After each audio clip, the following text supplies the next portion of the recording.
대표님께서 그 대안적인 어떤 그런 제안성 이야기들을 좀 해주시는 마지막 토론회자로 나섰습니다. 그래서 구자성 선생님의 토론을 들어보도록 하겠습니다. 네, 반갑습니다. 한국평양 네트워크 구자성이라고 합니다. 2016년부터 학교폭력 문제의식을 가지고 이제 그 경기도 단위에서 고민을 좀 많이 했었고, 우리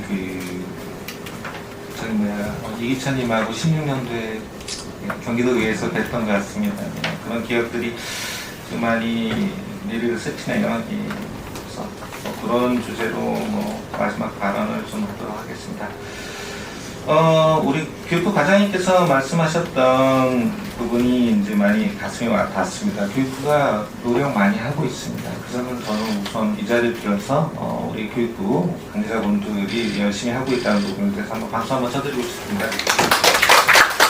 자, 3차 5개년 계획, 학교폭력 3차 5개년 계획이 24년도에 준비가 되어서 25년도에 실행이 됐습니다. 여러 가지 변화가, 많이 정책이 변화가 됐고요. 이 과정 속에서 학교폭력의 본질의 문제를 다시 회복한다는 게 많이 담겨 있습니다. 아까 과장님 말씀하셨던 부분, 그런 걸 충분히 공감합니다. 자, 그럼 이 학교폭력법이라는 게 무엇인가에 대해서 우리 이 자리에서 한번 짚어보도록 하겠습니다. 이 법은 행정법이에요. 행정법. 형법도 아니고 그냥 행정처분을 위한 행정법이기 때문에 동작을 그렇게 합니다. 근데 이 법의 취지 목적은 학교폭력 예방 및 대책에 관한 법률입니다. 예방과 대책.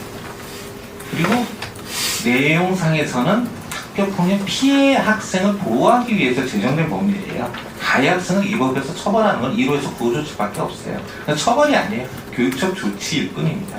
자, 그럼 조치와 그 행정처분의 차이는 여러분들 다 아시잖아요. 근데 우리가 학교폭력법에서는 모호하게 쓰고 있어요. 조치라고 쓰고 있는데 행정심판이나 소송은 다 처분이 있어야만 하는 거예요. 근데 왜 다 이제 저는 이 법률 용어도 좀 이 자리에서 한번 좀 개정을 해줬으면 좋겠다. 행정소송을 하려면은 처분이 있어야지 조치로는 처분에 단결력이 없다는 부분 한번 화두로 한번 던져보겠습니다. 제 자료집 보시면은 33페이지 좀 봐주시기 바랍니다. 제가 이거 하려고 타이머 좀 눌렀습니다. 시간 좀 맞추려고요. 피해 전담 기간이라는 게 있습니다. 다들 아시겠지만 피해 전담 기간은 광의적인 개념인데요. 학교폭력 예방이라는 법률 제6조부터 18조, 16조에 의뢰하여 이 제도를 도입해서 학교폭력 피해 학생을 지원하는 제도입니다. 자, 그럼 지원을 어떻게 하느냐? 학교폭력이 벌어졌을 때 선제적 지원을 합니다. 선제적 지원. 근데 2005년 전에는 피해 학생 전담 지원 기관이 사례를 개입할 시점을 명확히 좀 지정을 해줬어요. 근데 이후로부터는 이게 좀 모호하게 되면서 언제 피해 전담 기관이 개입을 해야 되는지 이게 좀 모호합니다. 현행법에서요. 근데 분명히 지금 제가 여기 좀 갖고 나왔습니다. 올해 6월 달에 피해 전담 기관 연수 가서 이제 제가 좀 발언도 하고 했는데 여기에도 조금 나와 있어요. 피해 전담 기관은 법령에 의해서 사전에 동작하게 되어 있습니다. 근데 이 동작하는 기준이 학교에서 안내가 없어요. 언제 피해 전담 기간이란 뭐지? 이런 분들이 있습니다. 근데 경기도 같은 경우는 지금 이제 33페이지를 보면은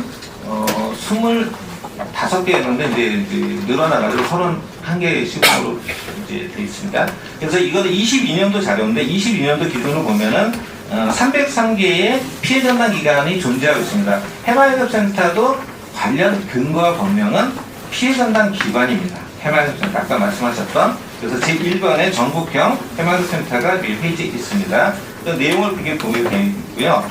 자, 그럼 피해 전담 기관의 역할이 무엇이냐면요. 피해 학생이 발생했을 때 행정 지원, 법률 지원, 일시보, 교육, 치유 프로그램 지원을 하는 게 학교폭력 피해 전담 기관의 역할입니다. 그래서 그 지원을 통해서 피해자 학생이 가족이 회복하는데 지원을 하는 거예요.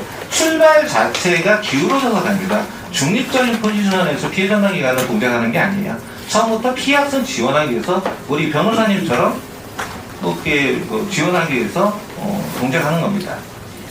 사례를 하나 말씀드려 볼게요. 그래서 경기도 같은 경우는 피해 전담 기관이 굉장히 잘 돼 있어요. 민영화되어 있거든요. 서울은 위센터가 직접 운영합니다. 그래서 3개 정도가 직접 운영하는데 이 부분에서 우리가 장단점이 있어요. 윗센터에서 하면 공신력이나 이런 부분들에 대해서는 굉장히 좀 효율적인 부분이 있는데, 경기도 같은 경우는 저희 민영화돼 있어요. 그래서 저는 수원이거든요. 근데 주로 상담 시간이 언제냐? 주말입니다.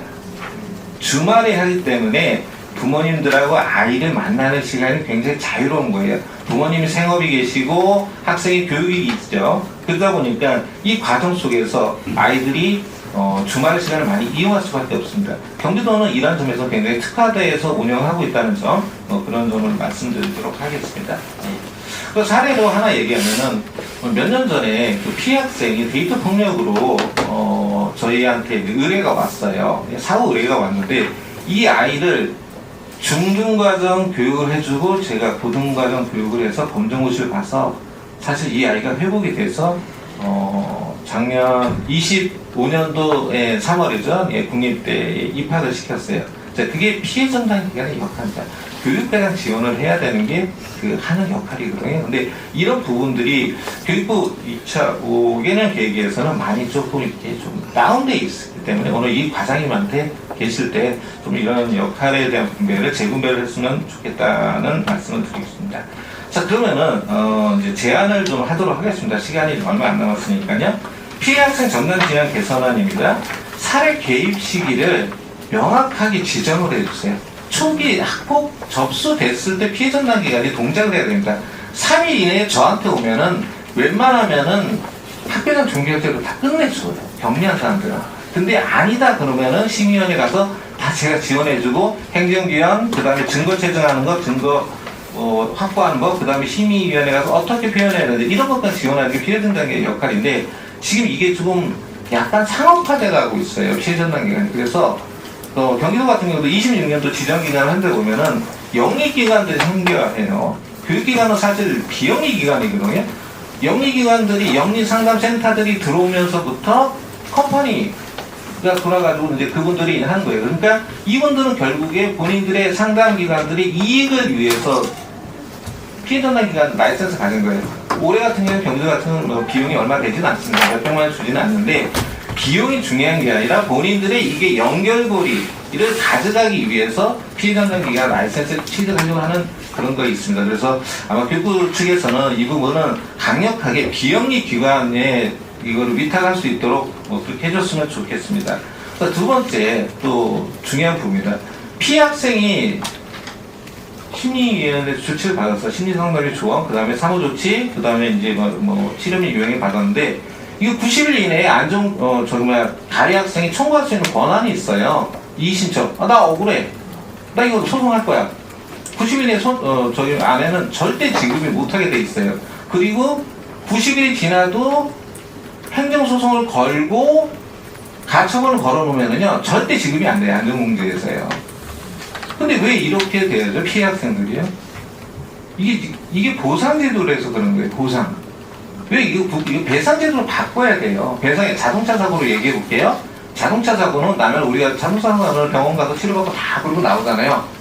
합의금도 받고 다 하는데 왜 피해 학생은 그러지 못하고 자기 돈 내고 치료받고 상담받고 이렇게 해야 되는지 이거는 국가 시스템에서 다시 재정립해야 된다.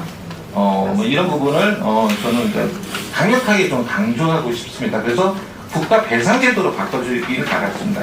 그리고 이제 26년부터 바뀌는 제도가 있는데요. 아까 우리 세빈 학생이 이제 교육적인 얘기를 조금 얘기를 했어요. 그래서 그건 참 공감이 가는데 올해부터는 바뀌는 제도가 전국의 이제 전국의 해방급센터 기숙형 말고 통합형 서울의 위드유 센터라는 게 이제 출발합니다. 3월 1일부터 출발하는데 30명 학생, 피해 학생들을 대상으로 통합형으로 교육과 서비스, 그 다음에 치료 지원을 하는 기관이 생깁니다.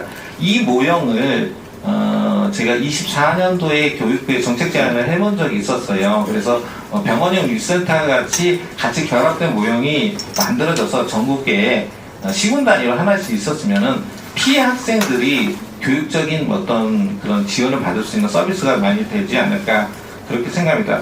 현행법에는 지금 구조가 이렇게 됐죠. 학교폭력 제로센터, 그래 우리 아이 행복 프로젝트 아까 말씀하셨던 화이중재단 이 모든 게 법령 근거는 아까 말씀드렸던 학교폭력 피해 학생 지원을 위해 근거 법령에 의해서 동작을 하고 있습니다.